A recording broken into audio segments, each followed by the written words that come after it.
តោះជំរាបសួរពុកម៉ែបងប្អូនអរគ្នាបាទនេះគឺជាវីដេអូបន្ទាប់បាទដែលតកើរបស់យើងបាទញ័រហើយយើងបំបែកបាទជា4ជា5កធុនណាបាទឥឡូវឃើញណាបាទនេះគឺរយៈពេលបាន10ថ្ងៃជាងណាបាទច្រើនមែនទែនបាទអញ្ចឹងក្នុងមួយកធុននេះបាទវាអាចបាន5ទៅ10គីឡូណា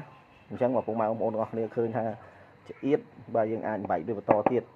បាទហើយអញ្ចឹងងាយស្រួលមែនទែនបាទហើយនេះគឺយើងដាក់ចំណែក VC បន្តទៀតទៅបាទវានឹងស៊ីបាទរហូតណាបាទហើយរយៈពេលចាប់ពីបាទ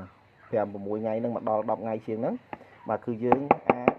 ឲ្យមន់ស៊ីក៏បានឬមួយក៏យើងទុកពូជក៏បានដែរប៉ុន្តែសម្រាប់បងដែលគាត់ទៅទិញទៅដំបងអញ្ចឹងបាទបងប្អូនទុកពូជទៅបាទព្រោះថាយើងទុកបន្តពូជទៀតកុំឲ្យពិបាកទិញគេណាបាទនេះគឺកំពូលតែសម្បូរនៅប្រូតេអ៊ីននេះទៅឲ្យមន់ស៊ីក៏បានបាទឲ្យសត្វអីស៊ីក៏បានដែរ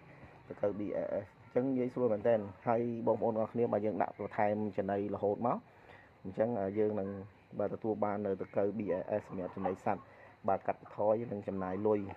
តិចដល់ទៅលើចំណីមន់ចំណីទាណាបាទពុកម៉ែបងប្អូនអរគ្នាជាកសិករចិញ្ចឹម